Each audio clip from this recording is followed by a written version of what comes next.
جو 1947 میں ہم نے اپنی بہنوں کی عزتیں لٹائی تھی نا، وہ ضائع نہ جائے. آج ان کی روحیں تڑپ رہی ہوگی، قبروں میں تڑپ رہی ہوگی وہ بہنیں. خدا نہ خواستہ وہ ہمیں کم از کم یہ دکھتا نا کہ ہماری بہنوں کی عزتیں لٹی حرامزادے ہندوؤں نے یا انگریزوں نے. یقین کریں اگر یہ حالات رہے نا تو یہ سارے امیر ہماری بہنوں کو روڈ پہ پسند کیا کریں گے. ہمیں جج پتا کیا بولے گا کہ اپنی دوسری بیٹی بچاؤ، اس کا کیس واپس لے لو، اپنا دوسرا بیٹا بچاؤ. پہلا بیٹا مار دیا نا جس نے، وہ دوسرا بھی مار دے گا. ہمارے کورٹوں میں ایسے ہو رہا ہے. کیولری میں ایک ایسا نہیں ہوا تھا کہ ایک بیٹے نے اپنی بہن کے لیے لڑا، اس کو مار دیا گیا، کوئی ثبوت نہیں ملا. آخرکار اس ایک گارڈ کی قمیض ملی جس کے اوپر بلڈ لگا ہوا، پھر پھنس گیا. پھر اس کی ماں نے کہا تھا جج صاحب کو کہ جج صاحب میری بیٹی جوان گھر میں بیٹھی ہوئی ہے، اگر میں نے یہاں پہ کھڑی رہی نا وہ اس کو لے جائیں گے، اور وہ مجھے کہہ رہے ہیں کہ تیرے گھر سے ننگی کر کے لے کے جائیں گے اپنے گھر تک. وہ ماں نے کہا تھا کہ اگر میری بیٹی کی ضمانت دے سکتے ہو نا اور میری ساری عمر کی ضمانت دے سکتے ہو تو میرا کیس آگے لے کے چلو. اور جج صاحب چپ ہو گئے تھے، جواب نہیں تھا.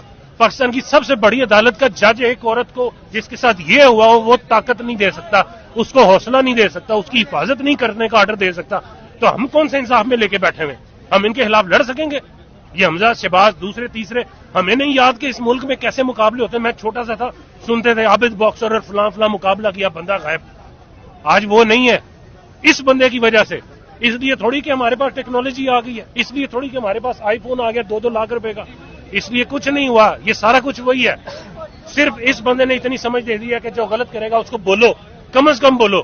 میں نکلا ہوں نا بولنے کے لیے، میں ہاتھ میں میرے گن تو نہیں ہے، لیکن میں بول رہا ہوں جو میرا ایمان کہتا ہے، جو میرے نبی نے تعلیمات دی، جو قرآن میں پڑھا، میں وہ کرنے نکلا ہوں. اس بندے نے مجھے بتایا کہ غلط ہو، کم از کم بولو، تاکہ قیامت والے دن یہ نہ کوئی بولے کہ یہ بلو کا پٹا بڑوا چپ کر کے بیٹھا ہوا تھا اور ہمارے سامنے ملک میں زیادتیاں ہو رہی تھی.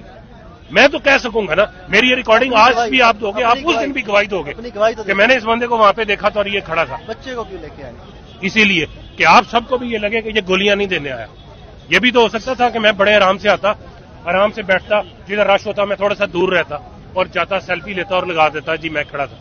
سب سے اپنی میری زندگی کی سب سے قیمتی چیز یہ میرا بیٹا ہے، اس کو میں نے آگے بٹھایا ہوا اسی راستے کے اوپر جدھر سے خدا نہ کوئی آئے گا تو یہاں سے چل کے جائے گا. اس سے بڑی ہمیں کیا ہے؟